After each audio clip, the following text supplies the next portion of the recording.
안녕하세요, 여러분. 저는 20년 넘게 남성 건강을 전문으로 진료해온 비뇨의학과 의사 최동훈입니다. 오늘 제가 여러분께 꼭 전하고 싶은 이야기가 있어서 이렇게 나왔습니다. 선생님, 제가 이상한 건 아니죠? 진료실에서 가장 많이 듣는 질문 중 하나입니다.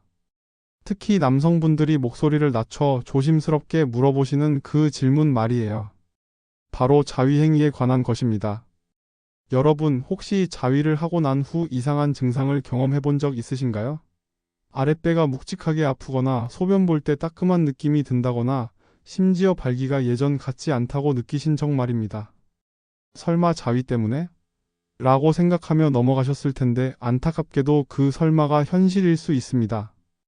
통계를 보면 놀라운 사실이 드러납니다.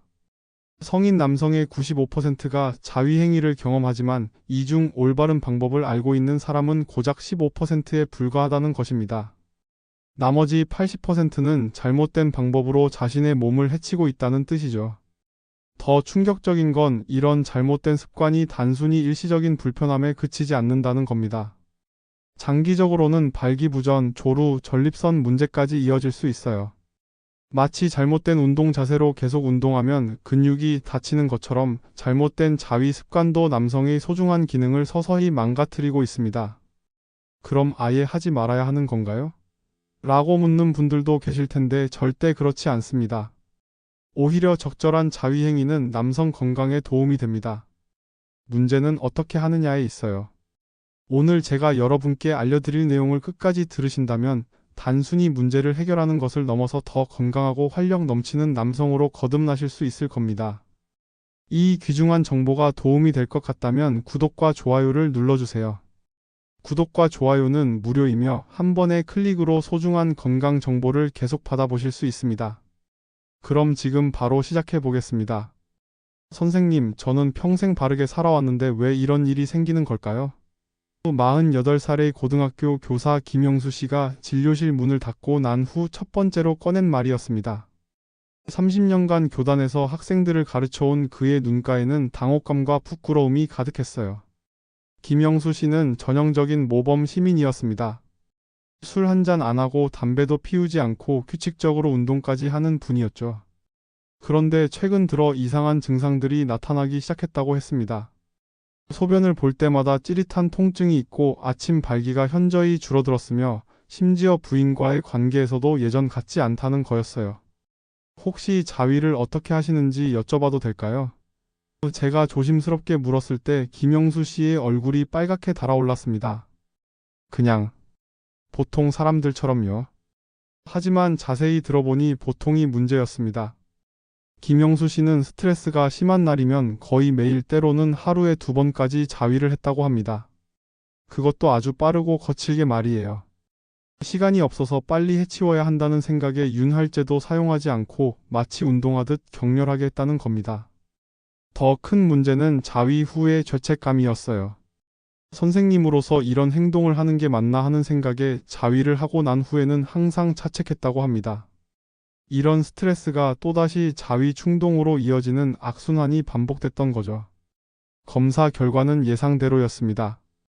전립선에 염증이 생겼고 요도에도 미세한 상처들이 발견됐어요. 과도한 마찰과 부적절한 압력으로 인한 손상이었죠. 이대로 계속하시면 더 심각한 문제가 생길 수 있습니다. 라고 말씀드렸을 때 김영수 씨는 마치 하늘이 무너진 듯한 표정을 지었습니다. 그럼 이제 평생 이 문제를 안고 살아야 하는 건가요? 절망적인 목소리로 묻는 김영수 씨에게 저는 희망적인 소식을 전했습니다. 전혀 그렇지 않습니다. 올바른 방법만 알면 충분히 회복 가능해요. 실제로 김영수 씨는 제가 알려드린 건강한 자위법을 실천한 지 2달 만에 놀라운 변화를 경험했습니다. 통증은 사라졌고 아침 발기도 다시 돌아왔으며 부인과의 관계도 한결 좋아졌다고 하더군요. 선생님 덕분에 새로운 인생을 살게 됐습니다. 라며 환하게 웃던 그의 모습이 아직도 기억납니다. 김영수 씨의 사례에서 알 수 있듯이 문제는 자위행위 자체가 아니라 잘못된 방법에 있었던 거죠. 그렇다면 도대체 어떤 실수들이 우리 남성들의 건강을 해치고 있는 걸까요? 선생님, 저는 정말 조심스럽게 했는데도 왜 이런 증상이 생기는 걸까요? 35살 회사원 박민수 씨의 질문이었습니다. 하지만 자세히 들어보니 그가 생각하는 조심스럽게와 의학적으로 올바른 방법 사이에는 큰 차이가 있었어요.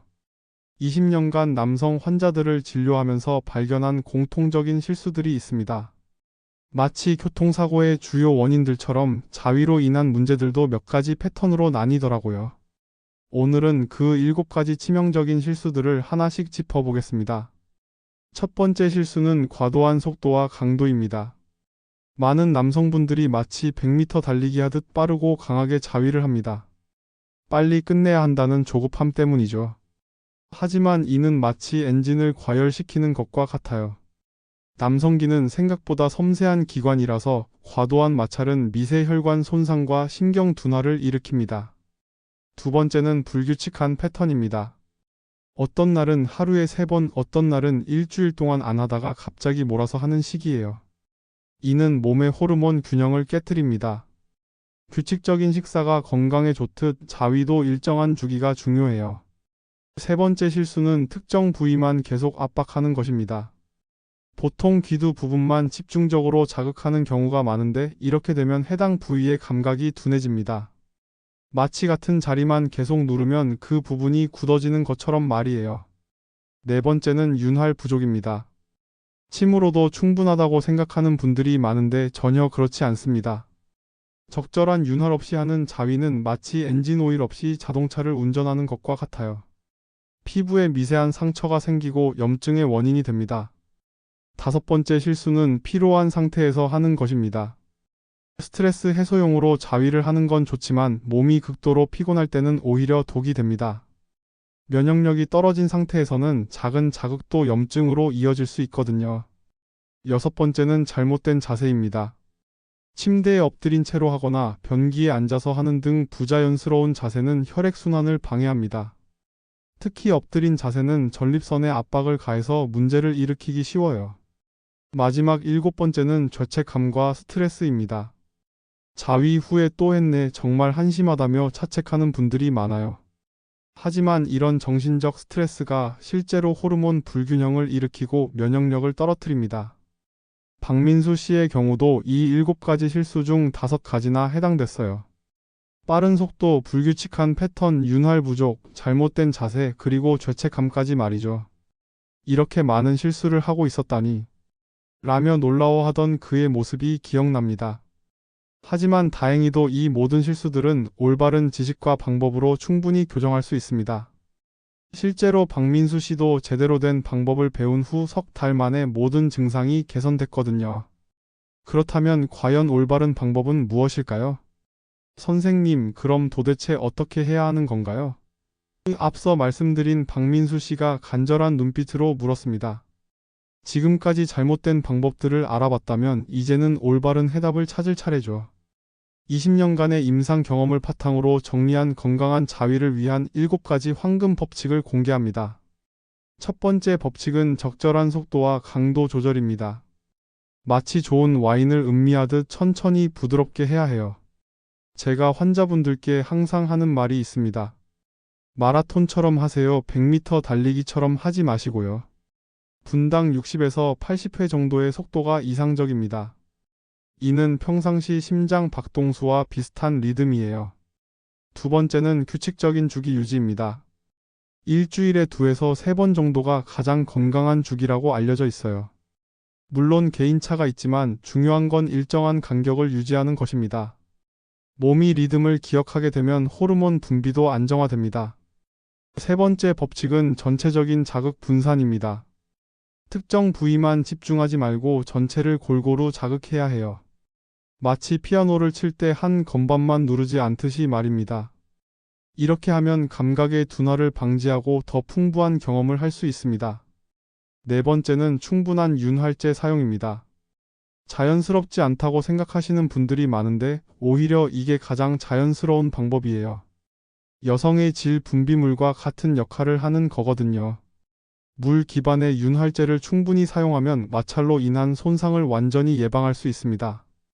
다섯 번째 법칙은 컨디션 관리입니다. 몸이 너무 피곤하거나 스트레스가 극심할 때는 피하는 게 좋아요.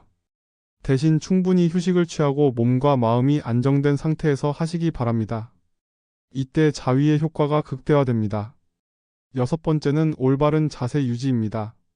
가장 이상적인 자세는 등을 기댄 채 다리를 자연스럽게 벌린 자세예요. 혈액순환이 원활해지고 전립선에도 부담을 주지 않습니다. 절대 엎드린 자세는 피해주세요. 마지막 일곱 번째 법칙은 정신적 여유와 긍정적 마음가짐입니다. 자위는 건강한 성적 행동이라는 걸 인정하세요. 죄책감은 독이지만 건강한 인식은 약이 됩니다. 내 몸을 돌보는 시간이라고 생각하시면 됩니다. 실제로 이 7가지 법칙을 실천한 환자들의 변화는 놀라웠습니다. 42살 직장인 이성호 씨는 처음엔 번거롭다고 생각했는데 하다 보니 훨씬 만족스럽고 몸도 편해졌다고 말했어요. 전립선 염증도 완전히 사라졌고 부인과의 관계도 전보다 좋아졌다고 하더군요. 하지만 법칙을 아는 것과 실천하는 것은 다릅니다. 많은 분들이 어떤 순서로 어떻게 실제로 해야 하는지 구체적인 방법을 궁금해 하시더라고요. 그래서 제가 환자분들께 항상 알려드리는 단계별 실천법이 있습니다. 이 방법은 제가 수많은 임상 경험을 통해 정리한 것으로 안전성과 효과성이 모두 검증된 루틴이에요. 많은 환자분들이 이렇게 체계적으로 접근할 줄 몰랐다며 놀라워하시는 방법입니다. 선생님, 구체적으로 어떤 순서로 해야 하는지 단계별로 알려주실 수 있을까요? 환자분들이 가장 많이 하시는 질문입니다. 법칙은 알겠는데 실제로 어떻게 적용해야 할지 막막하다는 거죠. 그래서 오늘은 제가 환자분들께만 알려드리던 3단계 특별 루틴을 공개합니다. 이 루틴은 저희 병원에서 남성 기능 개선을 위해 개발한 체계적인 방법이에요. 수백 명의 환자분들이 실제로 실천해서 효과를 본 검증된 방법입니다. 마치 전문 운동선수들이 몸을 풀고 운동하고 마무리하는 것처럼 자위에도 체계적인 단계가 필요해요. 첫 번째 단계는 준비 단계입니다. 이 단계가 전체 과정의 30%를 차지할 만큼 중요해요. 먼저 손을 깨끗이 씻고 편안한 환경을 만드세요. 실내 온도는 22에서 24도 정도가 적당하고 조명은 너무 밝지 않게 조절하는 게 좋습니다. 그 다음은 몸풀기 과정입니다. 갑자기 시작하지 말고 가볍게 복부와 허벅지를 마사지해 주세요. 마치 운동 전 스트레칭하는 것처럼 말이에요. 이때 혈액순환이 촉진되면서 몸이 준비 상태에 들어갑니다. 보통 5분 정도 시간을 투자하시면 됩니다. 윤활제 사용도 2단계에서 해야 할 중요한 준비입니다. 충분한 양을 손과 성기에 발라주세요. 너무 많이 발랐나? 라고 생각될 정도가 적당해요. 부족하면 마찰로 인한 손상이 생기지만 많으면 많을수록 안전합니다. 두 번째 단계는 본격적인 진행 단계입니다. 여기서 핵심은 리듬의 변화예요. 처음에는 아주 천천히 시작하세요. 분당 40에서 50회 정도의 느린 속도로 시작해서 점차 속도를 높여나가는 겁니다. 하지만 최고 속도도 분당 90회를 넘지 않도록 주의하세요. 특히 중요한 건 멈춤 기법입니다. 절정에 가까워지면 잠깐 멈추고 심호흡을 3번 하세요. 그 다음 다시 시작하는 거예요. 이렇게 두세 번 반복하면 더 오래 지속할 수 있고 최종적으로 더 만족스러운 결과를 얻을 수 있습니다. 마치 파도가 밀려왔다가 빠지는 것처럼 자연스러운 리듬을 만드는 거죠. 자극 부위도 다양하게 바꿔가며 해야 해요. 처음 10분은 샤프트 중심으로, 그 다음 10분은 귀두 부분, 마지막에는 전체적으로 자극하는 식으로 말입니다. 이렇게 하면 특정 부위의 감각 둔화를 방지할 수 있어요. 세 번째 단계는 마무리 단계입니다. 이 단계를 소홀히 하는 분들이 많은데 실제로는 가장 중요한 과정이에요. 절정 후에 갑자기 모든 걸 멈추지 마시고 천천히 강도를 줄여가면서 부드럽게 마무리하세요. 특히 절정 직후에는 성기가 매우 민감한 상태이므로 부드럽게 쓰다듬어주는 정도로만 하셔야 합니다. 그리고 윤활제와 분비물을 따뜻한 물로 깨끗이 씻어내세요. 찬물보다는 미지근한 물이 좋습니다. 마무리 마사지도 빼놓을 수 없어요. 복부와 허벅지를 가볍게 주물러 주시면 혈액순환이 정상화되고 근육 긴장도 풀립니다. 이 과정까지 포함해서 전체 시간은 30에서 40분 정도 소요됩니다. 이 3단계 루틴을 실천한 환자분들의 반응은 정말 놀라웠어요. 이렇게 체계적으로 할 줄 몰랐다며 만족해 하시는 분들이 대부분이었습니다. 특히 만성 전립 선염으로 고생하던 환자분들이 이 방법으로 상당한 개선을 보였어요. 하지만 아무리 좋은 방법도 잘못 적용하면 문제가 됩니다. 그래서 이 루틴을 실천할 때 반드시 지켜야 할 철칙들이 있어요. 선생님, 방법은 알겠는데 혹시 주의해야 할 점들도 있을까요? 3단계 루틴을 들은 후 한 환자분이 신중하게 물어보셨습니다. 정말 좋은 질문이에요. 아무리 좋은 약도 잘못 사용하면 독이 되듯 건강한 자위법도 잘못 적용하면 오히려 해가 될 수 있거든요. 지난 20년간 수많은 환자분들을 치료하면서 발견한 공통적인 실수들이 있었어요. 특히 처음에는 열심히 잘 따라 하시다가 시간이 지나면서 자기 마음대로 변형시키는 경우가 많더라고요. 그래서 오늘은 반드시 지켜야 할 3가지 철칙을 말씀드리겠습니다. 첫 번째 철칙은 강박적인 완벽주의를 버려라입니다. 이게 가장 중요한데도 많은 분들이 놓치는 부분이에요. 오늘은 정확히 30분 해야 해, 반드시 3번의 멈춤 기법을 써야 해라며 자위를 마치 시험 보듯 하시는 분들이 계세요. 실제로 40살 회계사 정광수 씨가 그랬어요. 제가 알려드린 방법을 너무 엄격하게 지키려다 보니 오히려 스트레스를 받게 된 거죠. 선생님, 오늘은 28분밖에 못했는데 괜찮을까요? 라고 심각하게 묻더라고요. 이런 강박은 오히려 몸에 해롭습니다. 자위는 즐거운 경험이어야 해요. 마치 맛있는 음식을 먹는 것처럼 자연스럽고 편안해야 합니다. 시간이 조금 짧아도 멈춤 기법을 한 번만 해도 윤활제를 평소보다 적게 발라도 괜찮아요. 완벽하지 않아도 됩니다. 중요한 건 전반적인 방향이 올바르다는 것이죠.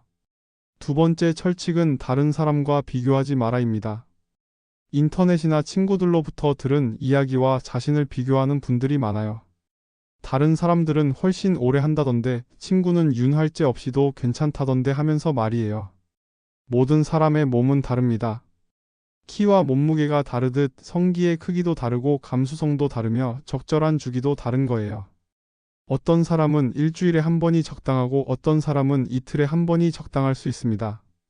제가 치료했던 환자 중에는 남들보다 민감해서 윤활제를 더 많이 써야 하는 분도 계셨고 반대로 둔감해서 조금 더 강한 자극이 필요한 분도 계셨어요. 이 모든 게 정상이에요. 중요한 건 자신의 몸에 맞는 방법을 찾는 것입니다. 세 번째 철칙은 급하게 결과를 기대하지 마라입니다. 많은 환자분들이 일주일이나 2주일 만에 왜 아직 변화가 없죠? 라고 묻습니다. 하지만 몸의 변화는 생각보다 천천히 일어나요. 잘못된 습관으로 손상된 조직이 회복되는 데는 최소 1달에서 3달 정도 걸립니다. 특히 신경회복은 더욱 오래 걸려요. 마치 다친 근육이 치료되는 것처럼 충분한 시간과 꾸준한 관리가 필요한 거죠. 급하게 효과를 보려고 갑자기 횟수를 늘리거나 강도를 높이면 오히려 역효과가 납니다. 서두르면 늦는다는 속담이 여기에도 적용되는 거예요. 꾸준히 차분히 인내심을 가지고 실천하시기 바랍니다. 이 3가지 철칙을 잘 지킨 환자분들은 대부분 성공적인 결과를 얻었어요. 특히 정광수 씨는 완벽주의를 버린 후 오히려 더 좋은 결과를 얻었다고 하더군요. 마음이 편해지니까 몸도 편해지는 것 같다는 게 그분의 말이었습니다. 실제로 이런 올바른 방법을 꾸준히 실천한 분들에게는 놀라운 변화들이 나타나기 시작해요. 단순히 문제가 해결되는 것을 넘어서 전반적인 삶의 질이 향상되는 경우가 많거든요. 그 구체적인 변화들이 궁금하지 않으신가요? 여보, 당신 요즘 뭔가 달라진 것 같아요. 3개월 전부터 제가 알려드린 방법을 실천하고 있던 45살 김철민 씨가 부인에게서 들은 말이었습니다. 진료실에서 이 이야기를 들려주실 때 그분의 얼굴에는 환한 미소가 번졌어요. 김철민 씨는 처음 병원에 왔을 때 심각한 상태였습니다. 잘못된 자위 습관으로 인한 만성 전립 선염과 발기부전 그리고 조루까지 겹친 상황이었거든요. 특히 부부 관계에서 자신감을 완전히 잃어버린 상태였어요. 아내 얼굴을 제대로 쳐다볼 수가 없었다고 하더군요. 하지만 올바른 자위법을 실천한 지 1달 정도 지나면서 첫 번째 변화가 나타났습니다. 아침 발기가 다시 돌아온 거예요. 선생님, 정말 놀랐어요. 몇 년 만에 아침에 일어나자마자 그런 느낌을 받았거든요. 이는 혈액순환이 개선되고 호르몬 균형이 회복된 신호였습니다. 두 번째 변화는 소변 시 불편감의 완전한 사라짐이었어요. 그동안 소변을 볼 때마다 느꼈던 따끔한 감각과 잔뇨감이 완전히 없어진 거죠. 전립선 염증이 호전된 결과였습니다. 화장실 가는 게 이렇게 편할 줄 몰랐다며 감격해 하시더라고요. 세 번째로는 전반적인 체력과 활력이 좋아졌어요. 요즘 오후에도 피곤하지 않고 잠도 깊게 잘 수 있게 됐다고 했습니다. 건강한 자위는 스트레스 호르몬을 조절하고 수면의 질을 개선하는 효과가 있거든요. 하지만 가장 큰 변화는 부부 관계에서 나타났습니다. 그동안 피하고 싶었던 관계가 다시 자연스럽고 즐거운 경험이 된 거예요. 아내가 당신 정말 달라졌다며 눈물을 흘리더라고요. 김철민 씨 자신도 그 순간 몇 년 만에 처음으로 눈물을 흘렸다고 하더군요. 부인분도 함께 상담실에 오셔서 이렇게 말씀하셨어요. 남편이 예전처럼 자신감 있고 당당해졌어요. 그리고 무엇보다 저를 대하는 태도가 달라졌습니다. 예전엔 항상 미안해하고 위축돼 있었는데 이제는 편안하게 스킨십도 하고 대화도 많이 해요. 이런 변화는 김철민 씨만의 특별한 경우가 아닙니다. 올바른 자위법을 실천한 대부분의 환자분들이 비슷한 경험을 하세요. 단순히 신체적인 문제가 해결되는 것을 넘어서 정신적, 관계적 측면까지 개선되는 거죠. 특히 인상적이었던 건 자녀들과의 관계도 좋아진다는 점이었어요. 김철민 씨는 아이들이 아빠가 요즘 많이 웃는다고 하더라며 웃으셨습니다. 아버지로서의 자신감과 여유가 생기면서 가족 전체 분위기가 밝아진 거예요. 직장에서도 변화가 나타났습니다. 회의할 때 목소리도 더 당당해지고 업무 추진력도 좋아졌어요. 동료들이 요즘 뭔 좋은 일 있냐고 물어볼 정도예요. 남성으로서의 자신감 회복이 모든 영역에 긍정적인 영향을 미친 거죠. 가장 감동적이었던 건 김철민 씨 부부가 함께 여행을 다시 가게 됐다는 이야기였어요. 몇 년 동안은 여행 가자고 해도 핑계를 대며 피했거든요. 관계에 대한 부담감 때문이었는데 이제는 오히려 제가 먼저 여행 계획을 세워요. 이처럼 올바른 자위법의 효과는 생각보다 훨씬 광범위합니다. 하지만 여기서 끝이 아니에요. 실제로 의학적으로 입증된 추가적인 건강 효과들이 더 있거든요. 선생님, 정말 신기해요. 자위 방법만 바꿨는데 이렇게 많은 게 좋아질 줄 몰랐어요. 지난 6개월간 올바른 자위법을 실천해온 51살 최동수 씨의 감탄 섞인 목소리였습니다. 그분의 말처럼 건강한 자위는 우리가 예상하지 못했던 놀라운 보너스 효과들을 가져다 줍니다. 첫 번째 선물은 전립선 건강의 극적인 개선입니다. 많은 분들이 모르시는 사실인데 규칙적이고 올바른 자위는 전립선에 쌓인 노폐물을 배출시키는 천연 세정제 역할을 해요. 마치 파이프 청소를 하는 것처럼 말이죠. 실제로 의학 연구에 따르면 한 달에 20일 이상 사정하는 남성들의 전립선암 발병률이 그렇지 않은 남성들보다 33%나 낮다고 합니다. 최동수 씨도 전립선 수치가 정상으로 돌아왔고 야간뇨도 완전히 사라졌다고 기뻐하시더군요. 두 번째는 수면의 질 향상입니다. 올바른 자위 후에 분비되는 프로락틴과 옥시토신이라는 호르몬이 자연스러운 수면제 역할을 하거든요. 잠들기 전에 했더니 정말 꿀잠을 잤어요 라며 놀라워하는 환자분들이 많아요. 특히 불면증으로 고생하던 분들이 수면제 없이도 깊은 잠을 잘 수 있게 됐다는 보고가 많습니다. 수면 시간은 물론 깊은 잠의 비율도 현저히 늘어나는 거죠. 세 번째 선물은 면역력 강화입니다. 적절한 자위는 면역글로 불린 AIGA 수치를 높여줍니다. 이는 우리 몸의 첫 번째 방어선 역할을 하는 중요한 면역 물질이에요. 실제로 일주일에 한두 번 자위하는 사람들의 감기 걸리는 횟수가 그렇지 않은 사람들보다 30% 적다는 연구 결과도 있어요. 요즘 감기도 안 걸리고 몸이 훨씬 건강해진 느낌이에요. 최동수 씨뿐만 아니라 많은 환자분들이 하시는 말입니다. 특히 환절기에도 끄떡없다며 자랑스러워 하시는 분들이 많더라고요. 네 번째는 스트레스 해소와 우울감 개선입니다. 자위 시 분비되는 엔도르핀과 세로토닌이 천연 항우울제 역할을 합니다. 마치 운동 후 느끼는 상쾌함과 비슷한 효과죠. 회사에서 스트레스 받는 일이 있어도 예전처럼 심하게 짜증나지 않아요 라고 말하는 환자분들이 많습니다. 특히 코로나 시기에 우울감으로 고생하던 분들이 이 방법으로 상당한 호전을 보였어요. 약물 치료 없이도 기분이 밝아지고 의욕이 생겼다는 분들이 많았거든요. 마지막 5번째 선물은 두뇌 건강과 집중력 향상입니다. 건강한 자위는 뇌로 가는 혈류량을 증가시키고 뇌유래 신경 영양 인자 BDNF라는 물질의 분비를 촉진해요. 이는 뇌세포의 성장과 보호에 중요한 역할을 합니다. 기억력이 좋아지고 업무 집중도도 높아졌어요. 최동수 씨의 말처럼 많은 분들이 인지 기능의 개선을 경험하십니다. 특히 중년 이후 느껴지는 건망증이나 집중력 저하가 상당히 개선되는 경우가 많아요. 이 5가지 보너스 효과는 그냥 생기는 게 아닙니다. 올바른 방법으로 적절한 빈도로 건강한 마음가짐으로 해야 얻을 수 있는 선물들이에요. 잘못된 방법으로는 절대 이런 효과를 기대할 수 없죠. 선생님 덕분에 새로운 인생을 살고 있어요. 최동수 씨가 마지막 진료에서 하신 말씀입니다. 단순히 문제 해결을 넘어서 전반적인 삶의 질이 향상된 거죠. 여러분도 충분히 이런 변화를 경험하실 수 있습니다. 중요한 건 올바른 지식을 바탕으로 꾸준히 실천하는 것이에요. 그리고 무엇보다 자신의 몸을 소중히 여기고 건강하게 관리한다는 마음가짐이 가장 중요합니다. 건강한 남성으로 거듭나는 여러분의 여정을 응원합니다. 변화는 지금 이 순간부터 시작됩니다.